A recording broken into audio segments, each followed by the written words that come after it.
So hello again, welcome at panel 2. And first speaker is Denisa Krásná, and I will shortly introduce her. So she is a doctoral candidate at the English Department of Masaryk University in the Czech Republic. She holds a master's degree in North American cultural studies and continues to specialize on the American continents in her doctoral research. She focuses on indigenous issues and literatures and critical animal studies, and explores the intersections between colonial gender violence and the exploitation of non-human animals and indigenous lands. So, Denisa, please, can you share your presentation? I will. Thank you for the introduction. Hopefully this works. And I will let you know when there will be 5 minutes to go, okay? Okay, perfect. Thank you.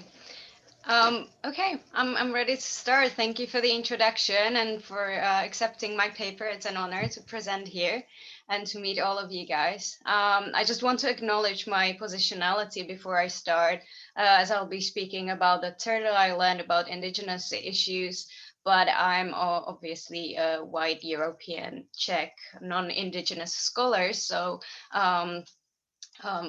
yeah, that's just to start. The title of my presentation is Decolonizing Turtle Island, Indigenous Veganism and Gender Activism. Indigenous scholars who incorporate critical animal perspectives in their work show that anthropocentrism was normalized in colonial North America together with patriarchy. The arrival of Europeans meant an imposition of patriarchal values on indigenous tribes, most of which had been founded on and organized around egalitarian principles in pre-colonial times. And as Andrea Smith affirms, patriarchy, and I quote, has served as a tool of colonialism and white supremacy, end of quote. Similar to patriarchy, Dylan Powell explains how indigenous people have been forced to accept the colonial assimilationist food system that has deepened their dependency on the settler nation state and has caused numerous health problems such as obesity, diabetes, and the metabolic syndrome. In her seminal work, The Sexual Politics of Meat, Carol Adams posits the oppression of women and non-human animals as interconnected. She connects meat eating to male virility and explores the Euro-settler construction of meat as an essential aspect of masculinity. Her careful analysis of common interactions between men and women over meat, as well as popular culture's representation of meat eating, reveals strong parallels between patriarchy and the consumption of meat and animal protein. Along the same line of thought, the Mi'kmaq ecofeminist scholar Margaret Robinson writes that in order to participate in the settler economies of the fur trade, fishing industry, and factory farming, indigenous peoples had to adjust their traditional practices and start viewing non-human animals as the other, or an absent referent in Adams's words, that is, more as an object rather than a sibling. According to Robinson, this led to a drastic change of context, and nowadays, and I quote, meat as a symbol of patriarchy shared with colonizing forces arguably binds us with white colonial culture to a greater degree than practices such as veganism, end of quote. Since both speciesism and patriarchy have been used to further colonize and marginalize indigenous peoples, their dismantling is crucial to decolonization. Nevertheless, Billy Ray Belcourt criticizes decolonial politics for being anthropocentric and argues for the centering of animal ethic in decolonization, as it would be, and I quote, anthropocentric to ignore animality, if our politics of decolonization is to disrupt all colonized spaces and liberate all colonized subjects, end of quote. I will try to show in this presentation that critical animal perspectives could shed light on the ongoing epidemic of missing and murdered Indigenous women on Turtle Island, especially in Canada, by underscoring the connection between the consumption of non-human animals and of Indigenous women, both of whom are objectified and whose oppression is largely ignored both before and after they are turned into absent reference. Billy Ray Belcourt, Sonara Taylor, Carol Adams, Margaret Robinson, and others provide valuable perspectives that can be applied to better understand the problem with representation and dealing with colonial gender violence in Canada. Many Indigenous writers also highlight this connection. In her poem, Helen Betty Osborne, Marilyn Dumont talks about an open season on Native women to highlight the extent of the violence that she likens to an animal hunt. The poem indicates that Indigenous women are targeted because they are stereotypically viewed as sexually more available than their white counterparts and as more tolerant of violence, dependable, and without agency, just like non-human animals are often wrongly thought to be. In Canada, Aboriginal women experience disproportionately higher rates of violence than any other ethnic group. Femicide victims in Canada show signs of rape and abuse, which demonstrates that the offenders reduce Aboriginal women to sexual objects. Aboriginal women's higher vulnerability to violence can be explained by Canada's colonial history. The arrival of Europeans meant an imposition of patriarchal values on Indigenous people and gave rise to the epidemic of gender violence within many Indigenous communities. Aboriginal women in Canada have been impacted and marginalized by patriarchal and assimilationist policies that include, but are not limited to, residential schools, child welfare policy, the Indian Act, and expropriation of Indigenous lands. Despite numerous policies and programs developed to address the issue, Aboriginal women keep being targeted at disproportionate rates. Violence against Aboriginal women occurs in collusion with the police and justice system and with the indifference of the public, the media, the police, and major social and educational institutions. By perpetuating the stereotypical racist notions, they contribute to the continuance of the violence. One of the major issues is a problem with representation. When reporting or teaching about the missing and murdered Aboriginal women, the common terminology and widely accepted approach has been that of dehumanizing the victims, but this is problematic. Alison Hargreaves, a scholar of Indigenous studies specializing in gender violence and representation of missing and murdered Aboriginal women, writes that such approach, and I quote, overlooks the ways in which the human, as a universal self-determining subject, is an ideological project historically constituted through the oppression of others. Moreover, this formulation locates political agency and the potential for social transformation not with Indigenous women, but with the non-Indigenous viewer, who becomes again the arbiter of humanity and whose own humanity, that is mobility, agency, and capacity to change or to affect others, is what's always been at stake. Indigenous women's humanity and worth are positioned by this logic as objects of discovery to be uncovered by the universal seeking subject who moves from ignorance or indifference toward awareness. In this enlightenment model of social change, it is the non-Indigenous viewer's humanity that is ultimately affirmed, whose knowledge is centered, and whose transformation is presumably sought and attained.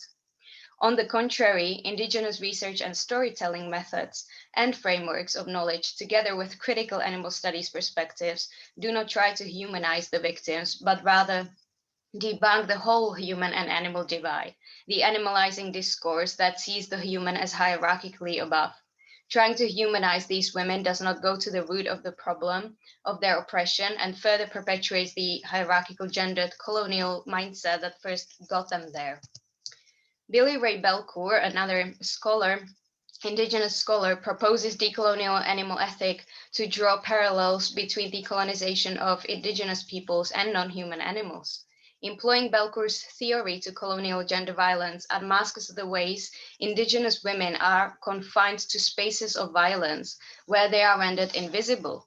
Belcourt draws a compelling parallel between the treatment of Indigenous peoples and domesticated animals by employing a politics of space that evokes colonial concepts such as the frontier, westward expansion, and relocation that could be applied to both groups.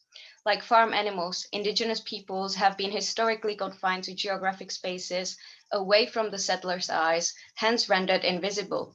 This relocation is carefully planned and done with a clear purpose. Both slaughterhouses and reservations, or reserves in Canada, are strategically located to hide the state-induced suffering from the settlers, as capitalist system is dependent on their passive acceptance of state-sanctioned violence. Thanks to the strategic positioning, both literal and conceptual, of non-human animals and indigenous people, white settlers engage in this collective overlooking of oppression. Belcourt's emphasis on geography and land in animal ethic is central to the understanding of animal and indigenous peoples' oppression. Furthermore, Sonara Taylor's concept of independence highlights parallels between indigenous women's and non-human animals' state-induced dependency that further ostracizes and endangers them. Taylor reminds us that we are all interdependent and exist along the dependency spectrum, but our Western society has rendered dependency as something inherently negative, rather than as, and I quote, an integral part of being alive. We need to see our dependency and our vulnerability to dependency as species typical, end of quote. But to change our understanding of dependency would mean reconsidering our relationships with marginalized peoples and non-human animals whose exploitation is routinely defended on the grounds of their dependence.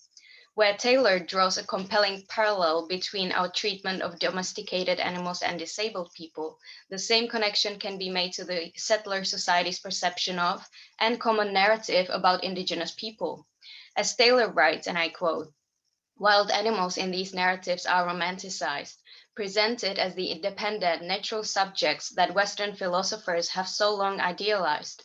Domesticated animals, on the other hand, are seen as pitiable. In a parallel to the better of dead, a narrative of disability that views disability as worse than death, domesticated animals are viewed as better of extinct," end of quote. Indigenous peoples have always been viewed through the binary lens as either noble or ignoble savages, as either too Indian or not Indian enough. Like domesticated animals who are dismissed as unnatural, dim-witted in comparison to their natural and wild counterparts, as Taylor says, indigenous peoples nowadays, both those living on the reserves and in urban areas, are perceived as less worthy, too dependent, and vulnerable. This line of thinking then leads to further exploitation of peoples that are viewed as vulnerable and dependable. Taylor explains that, and I quote, "When animals are no longer earning their keep through working, their bodies must be put to work and made useful in another way," end of quote. Indigenous women's bodies are abused and consumed following the same logic. As with non-human animals, Indigenous women's increased dependence and vulnerability is caused by the settler states' colonial policies that push them into disadvantaged socioeconomic positions.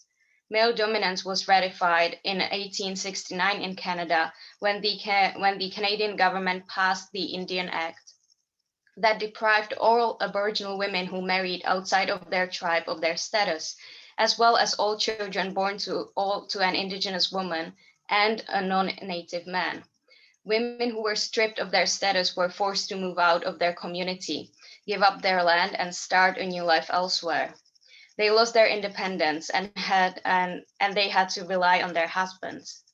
By reducing Aboriginal women's independence and taking away their power, the government increased their vulnerability and dependence to male and state violence. There are several what I call femicide hotspots in Canada, that is, spaces of violence with increased risk of sexual violence and murder for Indigenous women.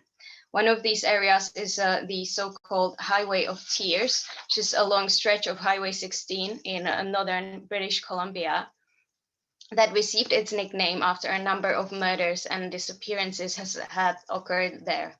The region is poverty-ridden, with 23 First Nations living along the highway. Most of the victims found along the highway were young Aboriginal women from the area, many of whom were forced to hitchhike on a daily basis due to the region's lack of public transportation. In 2007, billboards warning women against hitchhiking were installed along the highway. Printed on a yellow background, the text reads, "Girls don't hitchhike on the Highway of Tears, killer on the loose." Such statements show how the authorities choose to ignore the poor socioeconomic conditions of these women that compel them to hitchhike, and instead use the blaming of the victim rhetoric. By describing the missing women as hitchhikers, the authorities suggest that choosing a bad mode of mobility is why these women go missing. Yet again, these women are rendered as dependent on someone who gives them a ride to work, and hence as seen as less worthy for their lack of the highly valued independence. Yet another femicide hotspot, Vancouver Downtown East Side, is an impoverished neighborhood in Vancouver with high concentration of Indigenous peoples and other minoritized groups. While Vancouver is known for having the highest living expenses in the whole country, the Downtown East Side became infamous for its visible homelessness, prostitution, and drug abuse. Many Indigenous women residing here turn to sex work to support themselves and their children in order to regain some of their independence. But with sex work being perceived as high-risk occupation, women who went missing from this neighborhood have been blamed for their own disappearance and murder, and as dependent on the police's protection. As is often the case, Vancouver Downtown East Side is also where alternative underground culture flourishes, as it attracts many political activist artists, so-called artivists. In her Trickster trilogy, a novel by Eden Robinson, the author pays more attention to this less-known side of the Downtown East Side and highlights that, and I quote, "it has become a hub for alternative gender activism, as well as a place to go eat if you prefer your protein not to have a mother," end of quote. Her choice of words emphasizes the connection between the consumption of animal products and women, both of whom are viewed as consumable and whose oppression is rendered invisible. 5 minutes to go. Okay, thank you. Carol Adams maintains that calling milk and eggs, and I quote, feminized protein, that is protein that was produced by a female body, acknowledges that female animals are double exploited, both when they are alive and then when they are dead, as end of quote. As such, the plight of non-human female animals is similar to that of many Indigenous women from Downtown East Side who are objectified by the general public and mainstream media both before and after their death, and whose tragic fates are largely ignored. Gender activism flourishes alongside vegan activism in contemporary Canada, as more and more Indigenous vegans bring critical animal perspectives into the colonial movements and contest normalized anthropocentrism in academic and activist spaces. The Ojibwe Nation member and professional artist and animal activist Linda Fisher stresses that carnism is a Euro settler concept, and Indigenous people in Americas had a much more varied diet. She blames Hollywood for perpetuating the false portrayal of Indigenous people as most prominently buffalo hunters, while in fact meat began to be consumed more regularly only after contact with Europeans. Fisher prioritizes stories, ancient teachings, and spirituality to physical manifestations of Indianness. She criticizes the continuing practice of using animal products by Indigenous tribes for further perpetuating and helping sustain the depiction of Indigenous people as people of the past. As she contends, and I quote, "I assure you, even though I avoid hides and furs and choose a vegan diet, my Indianness is critical to who I am," end of quote. Similarly, Margaret Robinson, a Mi'kmaq ecofeminist scholar, proposes Indigenous veganism as an act of political resistance. She condemns colonial food production for being violent and at odds with Indigenous worldviews. Robinson parallels Fisher in her argument that killing non-human animals is only justifiable when human life is at stake. She traces Mi'kmaq legends that teach about dependence, not dominion. Human survival is the justification for the death of animal friends, she says. The animals have independent life, their own purpose, and their own relationship with the creator. Therefore, Robinson's interpretation of Mi'kmaq legends implies that where people can survive on vegan diet, and I quote, "hunting and killing our animal brothers is no longer authorized," end of quote. Hunting as a recreational activity is bereft of any high value and detached from indigeneity, according to Robinson. Veganism, on the other hand, respects non-human animals as equals and is therefore much closer to the Indigenous concept of interrelatedness. Robinson contests the construction of veganism as a lifestyle for white people and joins the ranks of those Indigenous people and people of color who perceive veganism as ethically, spiritually, and culturally compatible with our indigeneity. She also defies those who accuse Indigenous vegans of sacrificing their cultural authenticity, and like Fisher, refuses to be dictated what it means to be an authentic Indian, condemning dominant colonial rhetoric that is responsible for the spread of stereotypes that portray Indigenous people and their culture as a thing of the past. By reinterpreting some old traditions, she argues that Indigenous people showcase that their culture is thriving and responsive to changing social and environmental circumstances. So she argues for the adoption of a new practice that better suits contemporary situation that can be similarly empowering. She proposes Indigenous veganism as a new tradition through which Indigenous people can recall their connection with other animals. Any discussion about decolonization is incomplete if it does not address the oppression of non-human animals. Meat, and especially a slaughterhouse-produced one, is ultimately a symbol of colonization and patriarchy that Indigenous people striving for decolonization denies. And as I try to show here, gender colonial violence is linked to colonial violence against non-human animals, and as such, critical animal perspectives are highly useful in addressing some of the problems linked to the problematic representation of gender violence that further stereotypes and marginalize Indigenous women on the third island. Thank you. Right.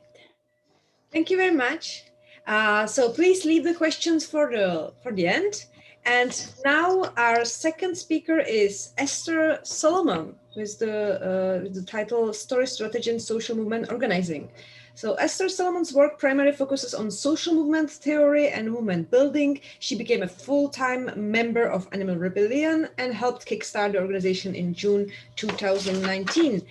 Now as a strategy lead at Animal think tank, she aims to build on both theory and practice to help seed and build a mass social movement for animal justice. So if you're ready, you can share your presentation. Oh. Thank you. Thanks for that. Thanks for that introduction. I'm just gonna go ahead and share my slides. Okay.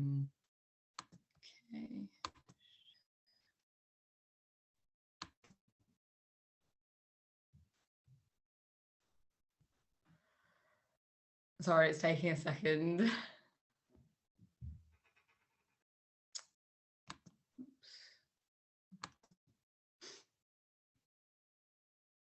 Are you able to see them? Yes. Yes, great. Okay. Right, so I would like to start by talking through the relevance of social movement organizing to animal justice or animal rights. The challenge that we and other contemporary movements and those of the past have faced is how to garner enough power to cause change in the system and change in the political weather without the typical institutional power that our opponents have. They have our government support, highly influential political allies, corporate power, lobbying power, money, and their practices are perfectly compliant with the law, as well as supported and systematized by it. These are resources that we don't have. So the question is, how can we really change things with the resources that we do have? In recent years, organizations and training institutes such as Canvas, the Center for Applied Nonviolent Action and Strategies, Momentum, the ANI Institute, ICNC, the International Center on Nonviolent Conflict, amongst others, have grappled with this question. These organizations aim to source lessons from civil resistance struggles across the world and throughout history to aid in current change-making efforts. So some of the people who have been key to shaping the thinking in this area are Gene Sharp, and he is considered the father of nonviolent civil resistance, and has written extensively on the subject, especially at a time where there wasn't comprehensive literature on it. Peter Ackerman are among them, Erica Chenoweth, Maria J. Stefan, Robert Helvey, Paul and Mark Engler, as well as many others as well. So I'm going to go ahead and share some of the key insights from their work.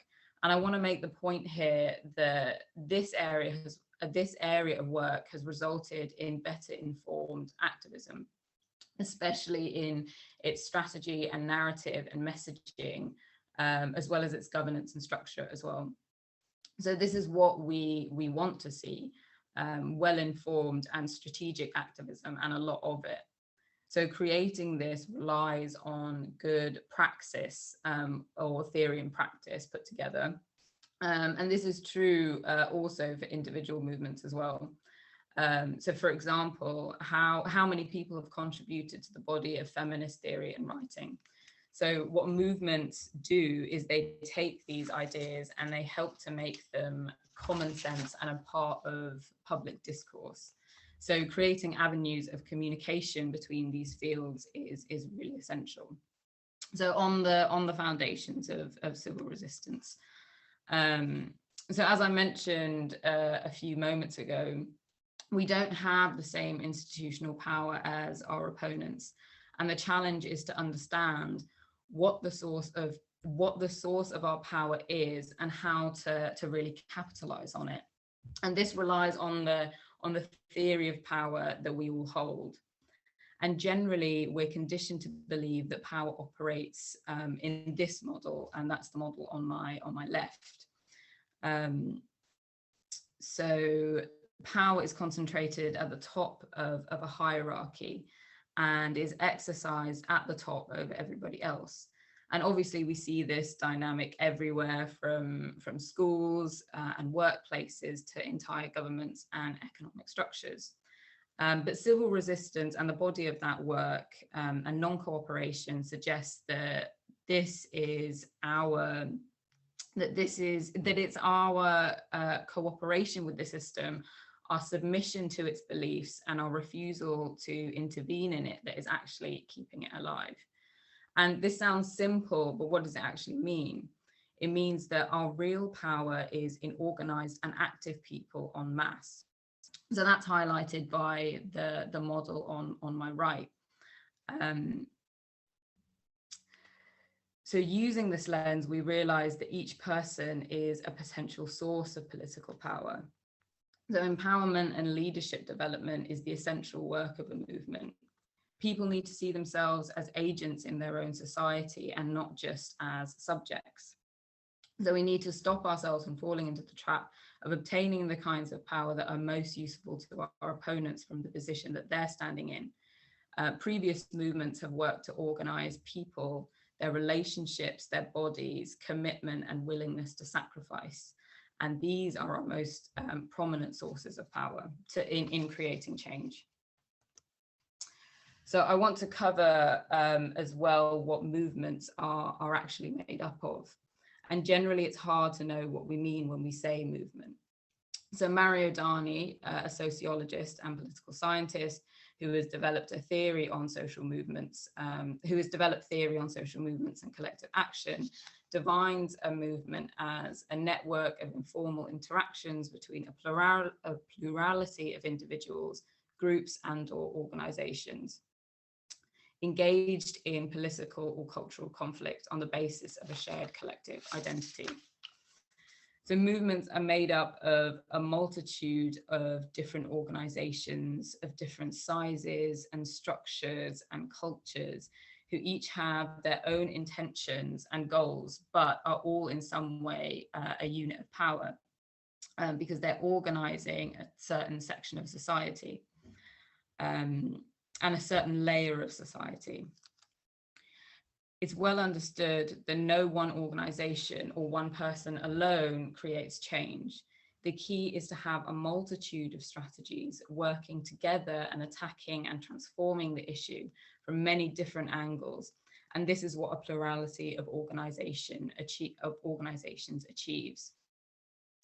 A different approaches and cultures adds to the strength and capacity of a whole movement and also succeeds in extending its sphere of influence.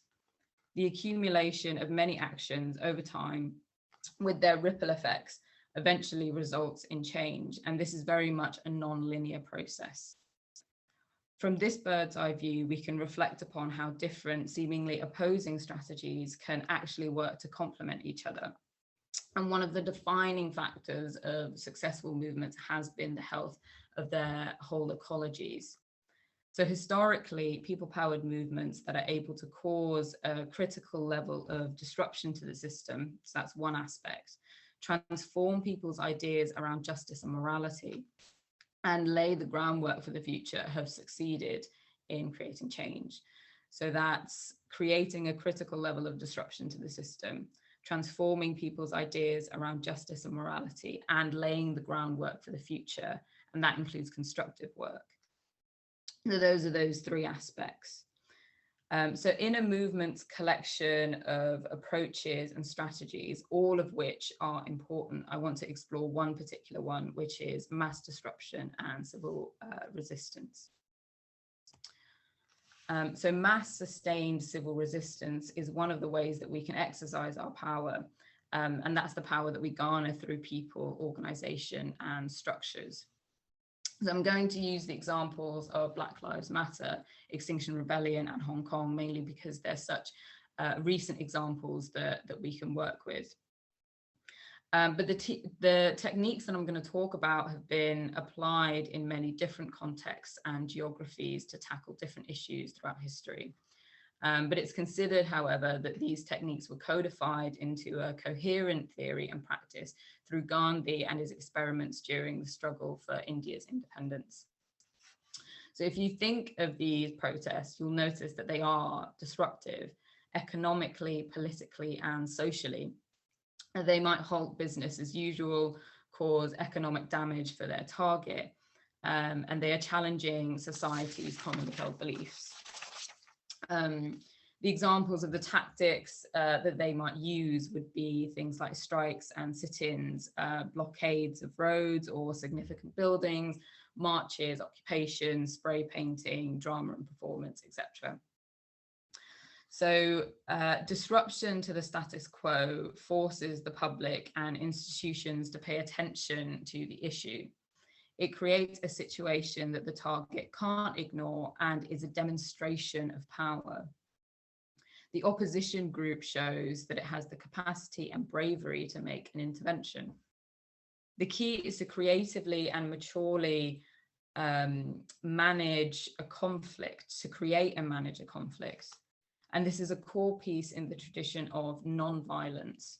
And its famous advocates include Martin Luther King and Mahatma Gandhi, who held a deep understanding of the principles and fundamental dynamics of human conflict. In staging a disruptive protest, you are essentially surfacing a conflict that significant numbers of people are concerned about and bringing it to the power holders' table. Creating constructive conflict, and especially polarization, opens up the space for negotiation and makes the target reconsider their priorities. You have to give a major power holder a reason to listen to you, and if they're unwilling to listen and change the role, so if they're unwilling to listen and change, the role of the opposition is to demonstrate that they're well organized and powerful enough to cause that significant disruption. So another aspect of large-scale disruptive protests is that they generally put forward very broad and ambitious demands. And it depends on many factors whether these demands are met or not. So regardless of this, however, broad demands win broad support and transform what people think is possible by putting them in that place of power. They're also a way to educate and politicize many people.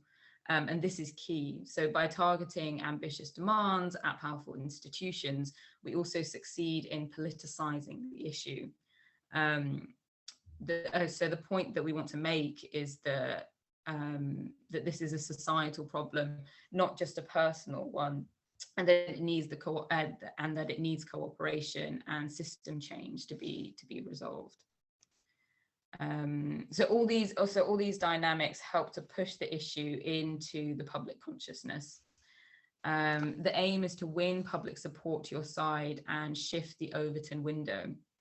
And the support of the majority is the ultimate prize, because that creates a significant amount of social and political pressure on power holders to change. So if you think about Black Lives Matter, they were all over the news and caused widespread public debate and consciousness raising. So it's an exercise in democracy, and mass social movements are inherently democratic because it aims to create change using majority opinion and action. It's just that it's more confrontational than voting. So these moments are crucial in spreading in spreading ideas and culture throughout a population, and creating a new common sense. So the civil rights movement spread ideas articulated by Hegel, Reinhold Niebuhr, Russenbausch, and Gandhi through demonstration, conflict, action, speeches, and relationships. Alternative cultures and ideas are spread by movements through collective experiences and human relationships and networks. So all of that said, civil resistance doesn't always work in the way that it's expected to. So change is non-linear, like I mentioned earlier. So every movement is different with different goals and geographies and interest groups and conflict dynamics. In order to understand how social movement organizing and civil resistance can be applied to animal justice, we must adopt an experimental approach to understand what works and what doesn't. The process of change making forces us to confront the uncertainty of the real world, which is a very complex system, which means that we have to tailor our approach towards it. In addition to this, the environment is constantly changing, and therefore movements must adapt and evolve when necessary. In this sense, it's similar to a science. We have a hypothesis, and we test it, which gives us live feedback from the system.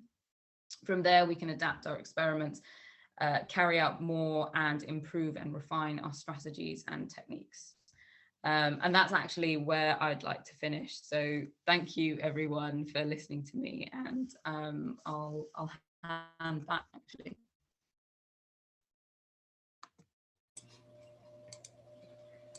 Right. Thank you very much. And so now we can move to the third part. And that will be two speakers, Jane Mummery and Debbie Rodan. The title is Using Visual Modes of Communication to Contest Normalized Anthropocentrism and Analysis of Animal Activist Campaigns in Australia. I will briefly introduce authors. So Jane Mummery is an adjunct senior research fellow in philosophy and cultural studies with Federation University.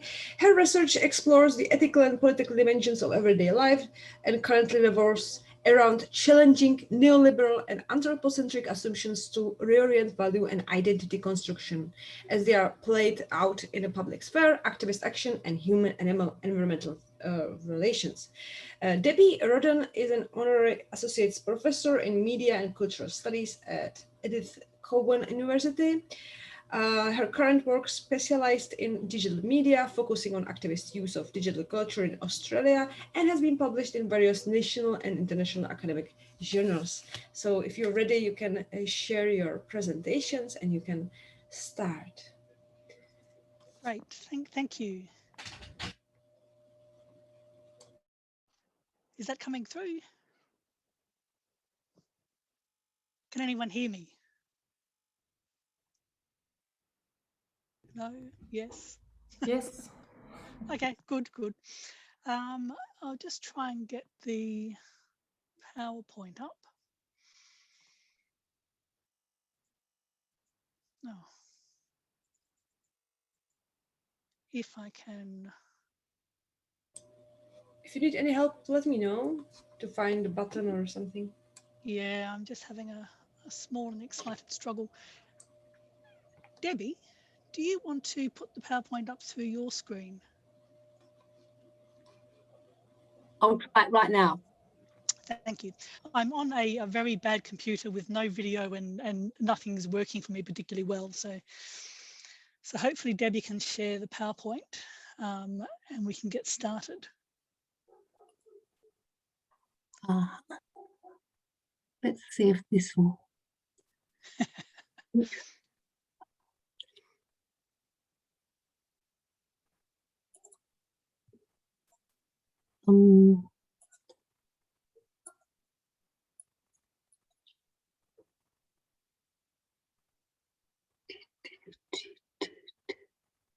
There's probably a really easy way for this to work, but it never seems to happen.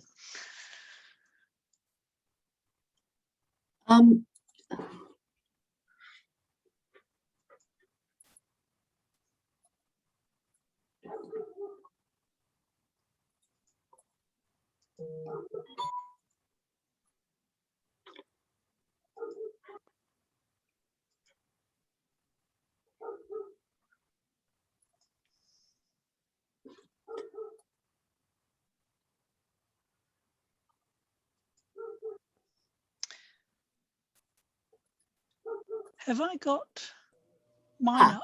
Can you see it there? Perfect. Amazing.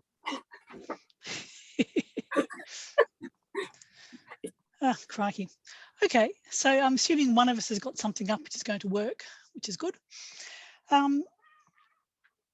So we want to start with Australia's anthropocentrism, which is not hard to see. So certainly various research measures suggest that Australians generally care about oceans, wildlife and nature, and that's WWF phrasing. But Australia, of course, is also one of the highest global contributors to species extinctions and biodiversity losses, with areas in the eastern states also recognised as hotspots for deforestation. And indeed, while Australians would generally see themselves as deploring animal cruelty and animal suffering, the connections between human development activities and the loss of biodiversity and wildlife habitat tend to stay unmentioned, and demands for better welfare protections for Australia's livestock animals continue to be trumped by economic imperatives.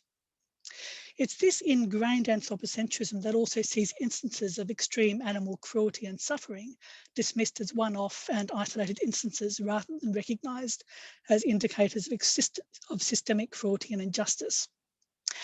And yet, animal welfare and animal rights have been described in 2008 in the Australian Law Reform Commission Journal as the issues that will drive the next great social justice movement in Australia. And this view is also endorsed in the 2018 social research carried out by the Future Eye consultancy, which predicted that Australians are well on the way to requiring substantially stronger considerations of animal welfare.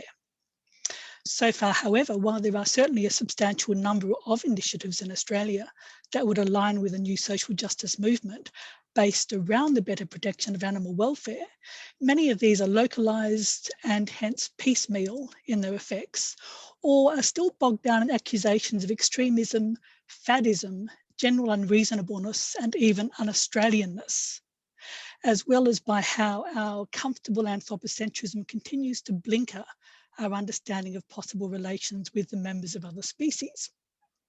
So if we change to the next slide, it's this problematic of some acceptance of a need for change, coupled with a tendency to continue with business as usual, that underlies this paper. More specifically, this paper considers this problematic through Flor Avellino's power and transition framework, considering whether animal advocates and activists are starting to effectively challenge the anthropocentric power relations of business as usual and fully kickstart animal welfare as the next great social justice movement in Australia. In exploring these issues, we'll start by unpacking Avellino's power and transition framework, examining in particular the three kinds of power it envisages. Second, we outline some of the key tools used by animal advocates and activists in their efforts to make change. And finally, we use these to consider the state of play of animal advocacy in Australia with regards to this work of making change. So the power and transition framework was developed by Avellino to better trace the development processes and general messiness of social innovation and change. In her work, she defines social innovation as a set of ideas, objects and/or activities that involve a transformation of social relations through the implementation of new ways of thinking, organising and doing. Innovations are transformative to the extent that, driven by recognition of inequality, oppression, exclusion, exploitation or injustice, that they challenge, alter or replace the dominant social structures and institutions in a social material context. As Avellino thus points out, sites for social transformation always illustrate both the challenging and reproduction of existing power relations. They are sites of power in operation, where power stands for the relational and structural capacity and incapacity to actually make change. Meaning, in Avellino's words, the capacity of mobilising resources and institutions to achieve particular goals.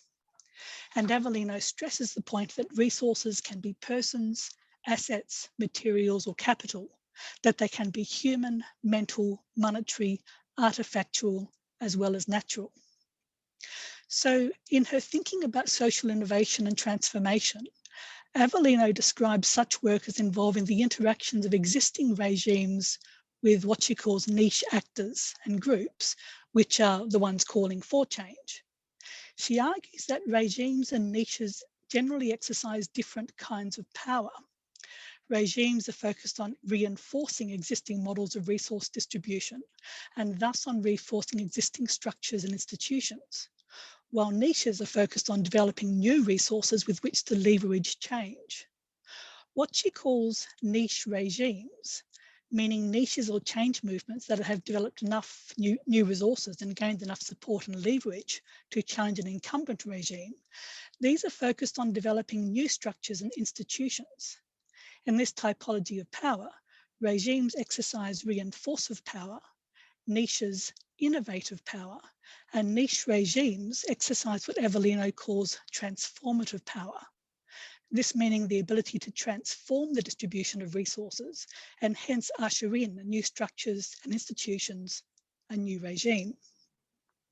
Noting that the power interaction between regimes and niches lies at the heart of transition theory and thinking, Avellino stresses that the power to change, to create something new, is qualitatively different from the power to reproduce the existing.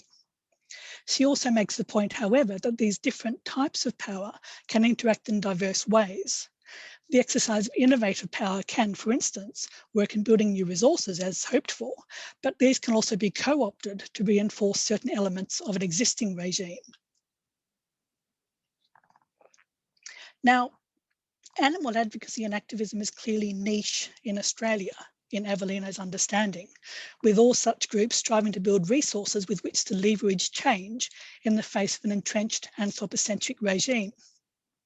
Under any number of analyses, as I've mentioned, Australia is a poster child for the regime of anthropocentrism, where all other species, and even the land itself, are considered endlessly available to us for rearranging and using up so as to meet our own interests. Under such thinking, it is simply wrong-headed to equate human and animal interests, and it is natural that animal welfare concerns take a second place to human economic interests. Under this regime, animal activists are liable to be either denigrated as niche extremists, even terrorists, who are undermining the Australian economy and way of life, or dismissed as overly sentimental and hysterical city dwellers who have little understanding of real life. And here real life is, of course, understood as being unapologetically anthropocentric. The real point here, however, is that coming to care about animal welfare in more than superficial ways would seem to require desocialisation regarding dominant anthropocentric norm and value systems, and a resocialisation into a niche identity, an activist identity, if you will. Put another way, coming to care in the way of animal advocacy is itself always a call for a regime change. In practice, then, the work of building animal advocacy and activism resources into the basis for a niche regime is fundamentally the work of public re-education, of creating and establishing a new shared mindset of care and a subsequent preparedness to participate in public actions across mainstream Australia. This is because, given the long-standing tendency for Australian industries and governments to value economic gains over improving animal welfare standards, building resources for the establishment of a niche regime must mean building the leverage for the exertion of political pressure. Building resources thus involves the engagement and mobilisation of mainstream Australians who will in turn demand change via political processes and their representatives and via the pressure of their own changing consumption practices. Attaining such mobilisation and hence the exertion of public pressure has been and still is in Australia emotion-based. Indeed, a common dimension of campaigning targeting mainstream Australians is its focus on the generation of emotion, typically based upon a recognition of shared sentience and the preference of all sentient beings to live a life of well-being rather than of suffering. Calls for change thus begin from the demand to recognise our likeness with animals via our shared capacities to suffer, and to then be so appalled at what many animals experience that we cannot help but join in calls and action for change. Now, this generation and mobilisation of emotion is typically achieved through the use and the mainstreaming of both stories of likeness and visual modes of communication. This is the point that both stories and images are effective in fostering emotional resonance and empathy, promoting multiple points for identification and connection. They also both very easily shared and amplified via social media, particularly via celebrity endorsement, and these are very typical mechanisms within Australian activism. Thus, animal advocacy organisations develop campaigns and exposés that are highly visual and that strive to foreground the stories, aka experiences, of individual animals. Animals are hence typically individuated, with campaigns using recurring close-ups of animal faces and eyes, as well as descriptions and images of individual animal experience. Thus, campaigns and exposés challenging the standard practices of the live animal export and intensive livestock farming, for instance, strive to make individuals and individual experience immediately present to us. They strive to interpolate us into the situation of individuals who are suffering through the various processes that make up the live export industry, or who might be confined in barren and constrictive conditions, a la intensive factory farming. Sorry. They connect us with the pain of confinement, the loss of offspring, of procedures carried out without pain relief, of bodies being shaped and managed in ways that are counter to actual physical needs or capacities. Other kinds of animal advocacy campaigns use similar models, thus calls for help for animals caught in the Black Summer fires or who've been caught in the crossfires of wildlife hunting, make this suffering visible through images and highly evocative descriptions. Rescued animals are often individualised through naming, and rescue organisations and wildlife carers post updates and photographs regarding the progress of individual animals. And I'm sure all of us know about the fate of a range of koalas, including koala Lewis, from the mainstream news from the Black Summer fires. These uses of visuality, emotion, and individualism build immediacy and connection. They break down some of the hierarchical divisions between humans and other animals that have been a mainstay of anthropocentric thinking. These presentations of suffering connect us with the faces and experiences of individual animals.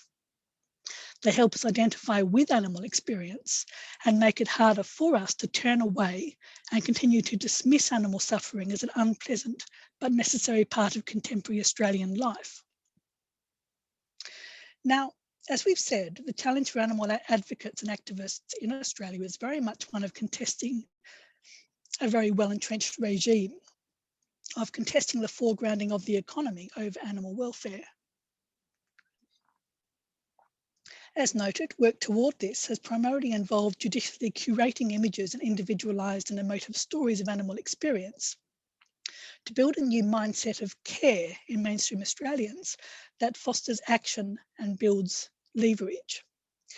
And there are multiple measures that we've explored in previous works regarding the effectiveness of this focus. These include growing industry and political acknowledgement that the social licence held by livestock and associated industries is under increasing public pressure, that Australian attitudes to livestock as well as native animals are becoming more caring. They also include an increasing interest in vegan and reducitarian eating practices, an interest great enough to be explicitly noted by the National Farmers Federation. We see changes being made in supermarkets and fast food sourcing due to public demand, increased public support for protecting wildlife populations and habitat, and policy and law changes to better protect some animal protections.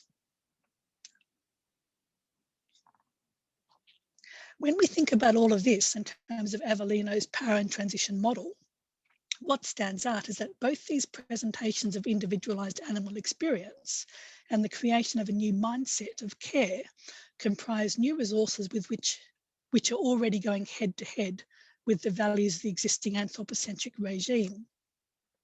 This, of course, is a result of the exercise of innovative power by animal advocates and activists. But it is the impact of these resources on societal structures and institutions that really matters, that has the potential, we suggest, to enable the transition of a clear instance of niche thinking and practice towards the establishing of a niche regime. If so, this would suggest that we can track where the application of these resources has brought about change in societal institutional relations.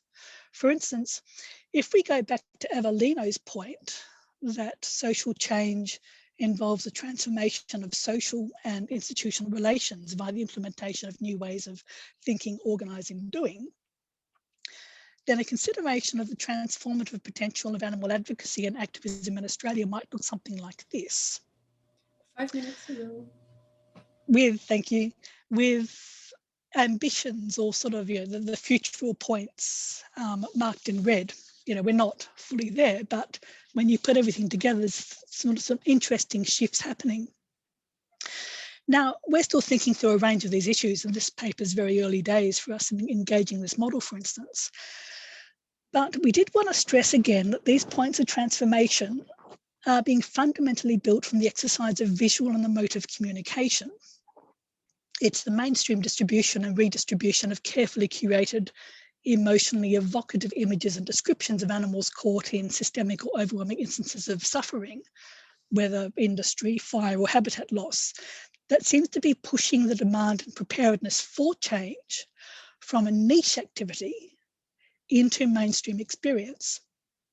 This is not to say that mainstream Australians have all become animal advocates or activists. Far from it, unfortunately, but they are becoming far more prepared to see animal experience as important and to refuse to accept that animal suffering is or should be normal. Is this enough to kickstart the protection of animal welfare as the next great social justice movement in Australia and to challenge anthropocentrism? Well, that's the big question for all of us. But we do both think that insofar as anthropocentrism itself is a normative regime that is inculcated in hearts and minds, opening these hearts and minds towards care beyond our own interests will always be a matter of coming to identify and care, to gain empathy. And this is triggered, we know, through stories and images. So, final points. Well, just the reminder of Evelino's point that attempts to attain transformative ends can be co-opted. And so the emotionalism of campaigning in animal advocacy and activism is being undermined within the regime as driving hysterical and unrealistic demands. This, of course, is the kickback that's currently going on. But of course, the campaigning work on this front by such organisations as the National Farmers Federation is itself being co-opted in turn to transformative ends by presenting such organisations as not caring about animal welfare at all. And that's driving calls for such organisations to no longer be permitted to set, let alone assess, animal welfare protocols.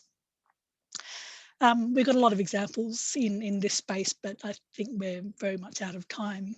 So thank you, and that's a couple of contact details.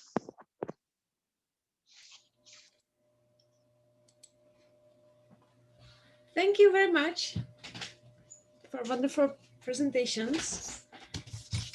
And now we have some 30 minutes for questions, comments, and answers.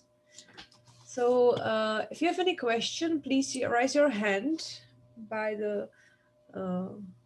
in the reactions, or you can also use chat if you want. So.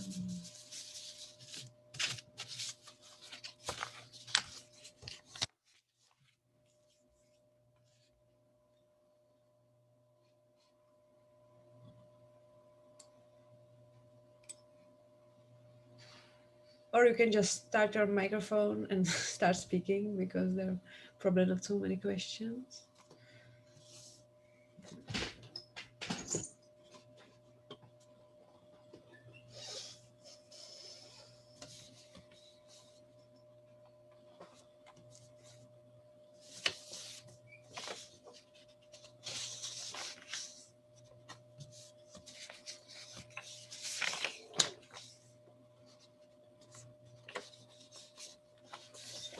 Yes, there is a question in chat.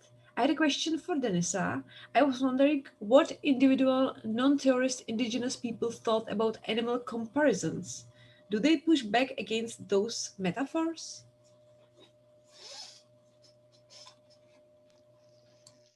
Thank you for the question. I'm just trying to think about it. I'm not entirely sure how to answer that, or if I even have an answer. So if there's someone who does, please jump in. But I imagine you're speaking about literature and metaphors in literature, maybe. I'll just explain my question. I'm sorry. I was trying to type it into the chat, but I don't think I represented it very well. I've in studying animal comparisons in race in the United States, I've found that some people on the ground are very hostile to those comparisons that some of the theorists in your paper were making, because they have historically been animalized, quote unquote, and while the kind of the intellectual community is kind of able to kind of make those comparisons, some people kind of on the ground kind of cringe at that because of the history of that. And I was wondering if there was a similar phenomenon with the Indigenous people in Canada.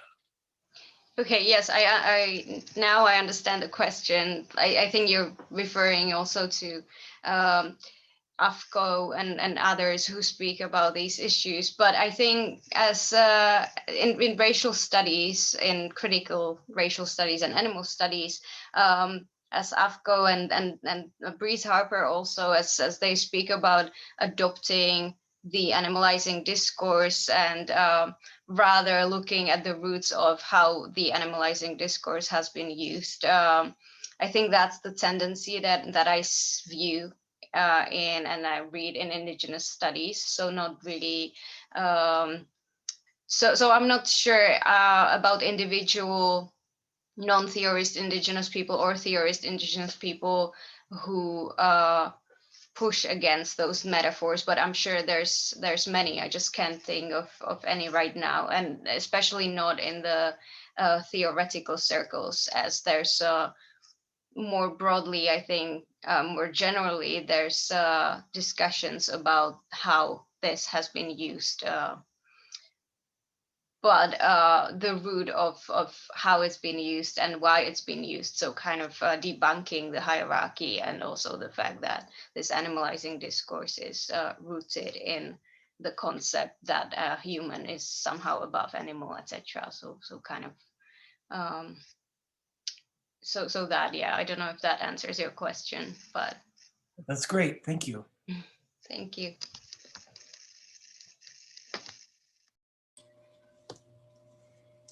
Okay, any more questions, comments, anything you would like to add? I know it's strange in this online environment, but it would be much better to see face to face.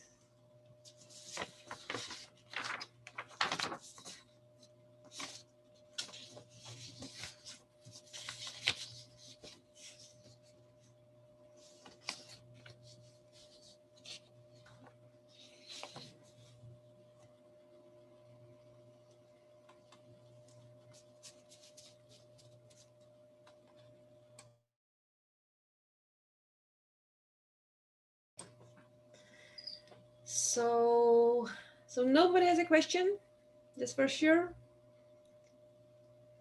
I'll if nobody else, I'll ask another one. Yes. I mean, if nobody else is asking. I'm sorry, I'm not putting on my camera right now because it's very early where I am and I have sleeping animals around, but everything is dark here.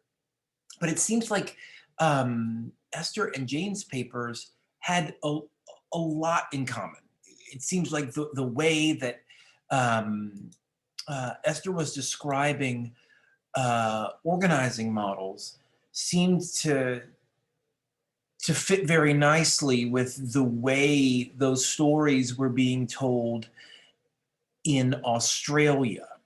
And I wonder, now that we've heard both those papers, if if either of those two authors would like to kind of talk about that resonance and about kind of the theoretical model of kind of how we structure an organizing campaign versus this is what happened here. And if either one of the authors had a comment about how their papers resonate with one another. I'd happily leap in if that's okay. I don't have a video on either because my computer's misbehaving, but it's actually getting late here. We're at the end of the day.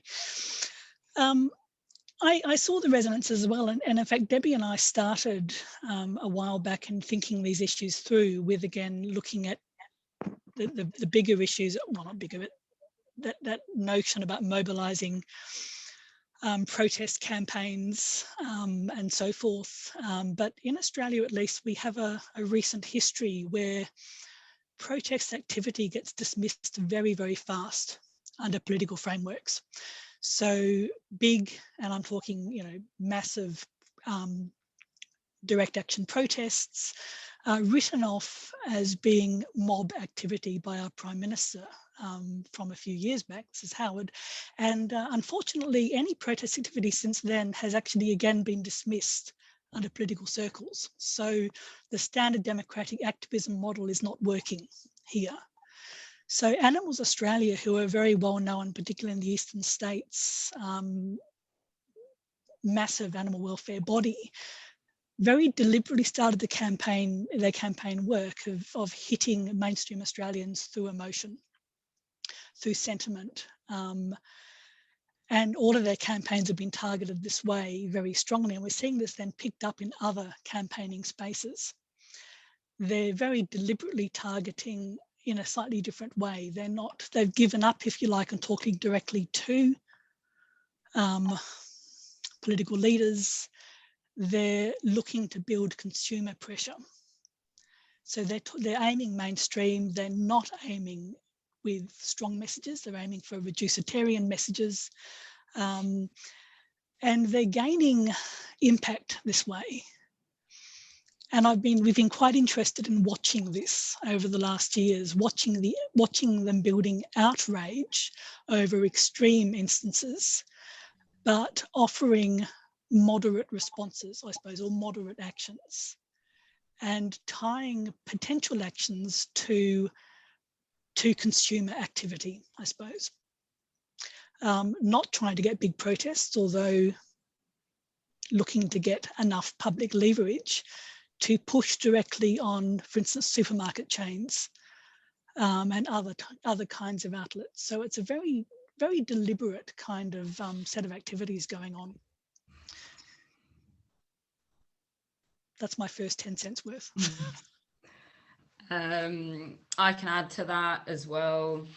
I know that there's a lot of interesting stuff happening in Australia. Unfortunately, I haven't had the chance to look into it deeply, but you know, I'm fortunate to know a couple of Australian activists over there who came over to the UK, and it sounds to me as well that they have a really, like, I think they have the beginnings of a very like healthy ecology. So ecology was something that I was mentioning earlier, as you know, the plurality of different organizations working together and using different strategies, which seems really interesting to me.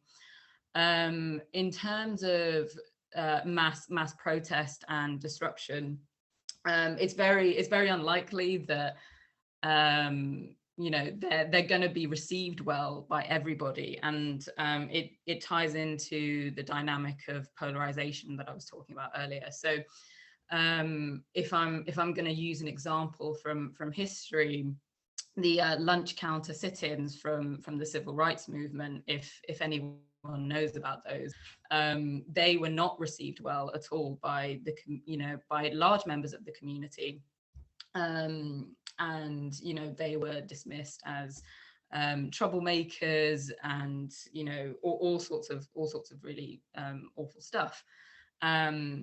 but the dynamic is that initially people are polarized, and then over time, through sustained disruption and cultural change, that shifts and more people shift over to the other side.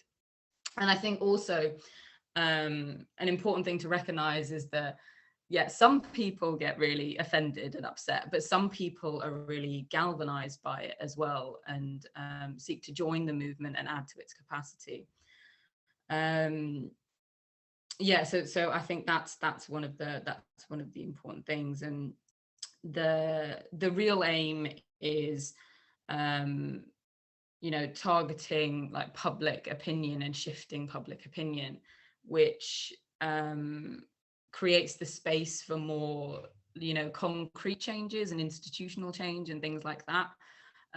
Because really the support of the majority and the thinking of the majority that kind of determines those things. But that's what this theory like suggests anyway. Yeah, so I think that's what I'll say. But other parts of a movement, besides those that engage in like disruptive mass protests, so there are people who also work in changing like law and policy and the practices that major institutions have. So that's a very different idea of like how we create change. And there are other people who choose to educate others about the issue, and that's also important. So like I said before, it's the kind of like mingling of all those different things that results in creating change. But I'm very happy to see what's happening in Australia. I think it's really interesting. Yeah, I hope that's a good answer for you. That is. Esther, do you think the kind of advertising campaigns that are going on in the Australian context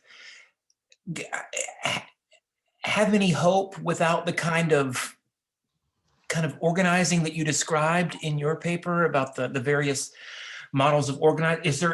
Is there a way for that to work without the kind of mass organization that you describe, or does it require both? Or what do you think about that?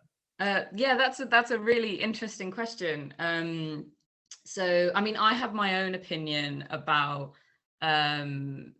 like messaging and how we kind of convey the issue, and I'm sure other people in this like room have their own opinions about it. But for me, I mean, I think that generally we use messaging that's really upsetting, and sometimes that is really effective in getting people to understand that animals are like us and are, you know, people and have emotions and beautiful things like that.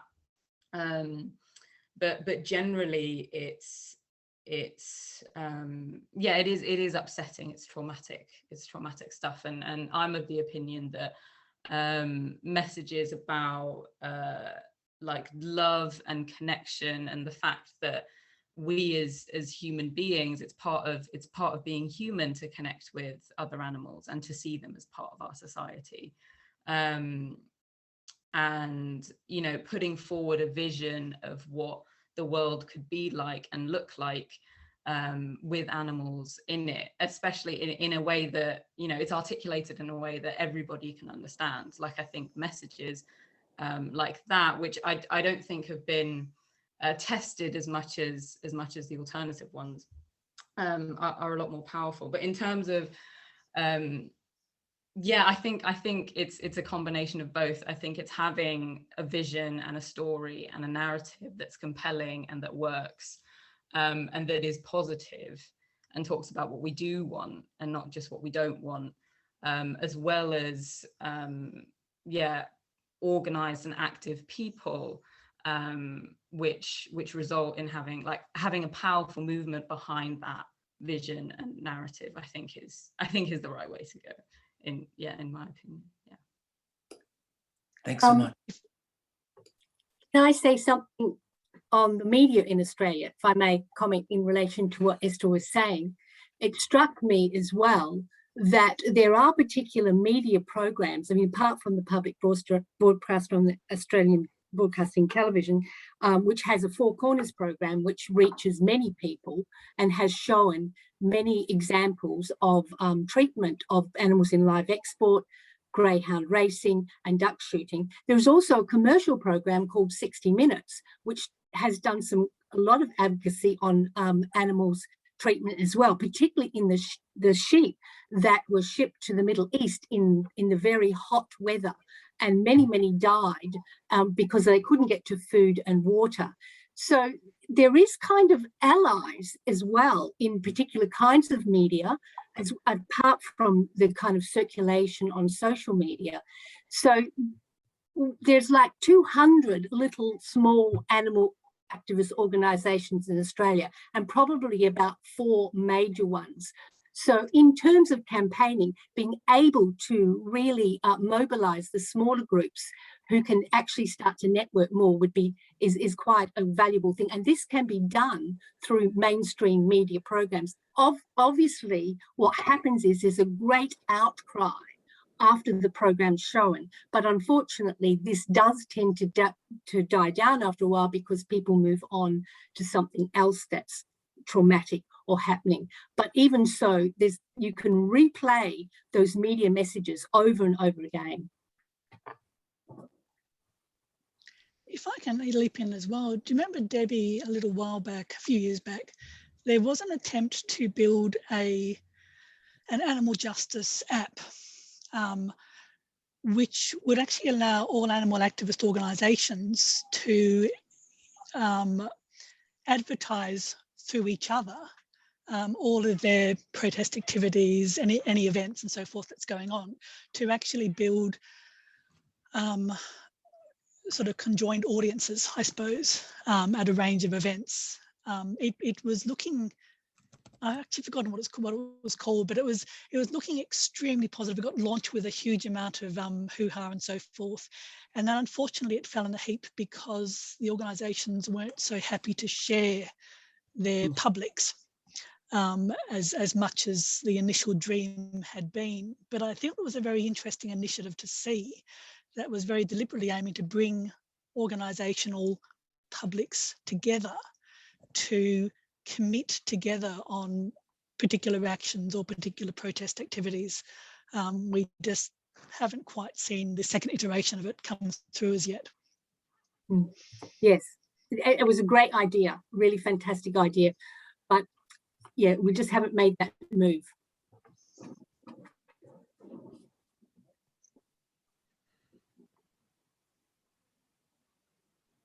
It's interesting also, just one other point I meant to say before, you were saying, Esther, about the importance of the positive messaging.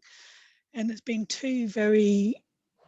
one very famous campaign called Make It Possible in Australia, which framed itself around the idea of imagine a world without factory farming. It partnered with Coles, one of the massive supermarket systems, briefly before the Farmers Federation ruled that out as a possibility. But these mainstream campaigns are aimed at things that everyone's going to say, well, this is a bad thing. And using stories about, well, we already know Australians care, so it was very much framed around saying what everyone knows and using that to then build a stronger message on. Had a lot of celebrity endorsements. And we're seeing that as a very common practice as well to gain mainstream commitment. Yeah, no, that's really interesting, actually, and I definitely agree with the point that at the same time, even though I said sometimes conflict and division is useful for us as a movement, but at the same time, like that kind of like positive message kind of gets everybody to think, oh, I actually agree with this. And I'll tell like an interesting story as well from the LGBTQ movement in the US. And they made a very conscious choice to change their message. So before they were very much, about the fact that, gay marriage is our right. It's our right to be married. And that kind of caused people to think, oh, well, do I agree that, these people have rights, or that it is a right, or whatever. But instead they changed their messaging towards, marriage is about love and commitment, and I want to show my partner that I care about them, and that's why I'm getting married. And everybody was like, you know, I agree with that. I think that resonates with me. I understand that. Yeah, which I thought was really interesting. And I'll say one more point as well, which is a little bit different, but I think relates to this idea about messaging. So one of the key components of a lot of civil resistance struggles and civil disobedience is the fact that, well, a lot of like minority movements have used these, you know, techniques and methods, and they basically sacrifice themselves and their bodies for the sake of the cause. So they receive repression from, you know, their governments. You know, they're beaten up, they're like thrown in jail, like all of those things. And one of the really important dynamics there is that they're showing that they have like political agency and dignity. They're saying like, we are people, and we want to have rights, and we want to be a part of this society, which is actually one of the foundational ideas behind human rights. So human rights are based on human dignity, and, you know, human rights stink of dignity is something that somebody said to me that I thought was interesting. So I want to link that to the idea of animal resistance as well, which I think is a very powerful idea, and I know there's going to be talks about that at the conference. But when we talk about animals as resistors, we're kind of talking about them as protesters, you know, that they have like a political voice and agency, and they're saying we don't want to be treated like this. And that's, you know, animal resistance is saying that. So at the same time, that, you know, animal resistance is kind of creating the foundations of rights for animals, or, you know, justice for animals, because, you know, they're talking that way. So yeah, I wanted to mention that as what I think would be quite a powerful message, and something that we want to integrate into movement organizing and things.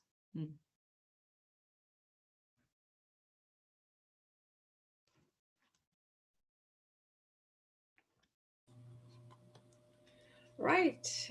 Any more questions, comments?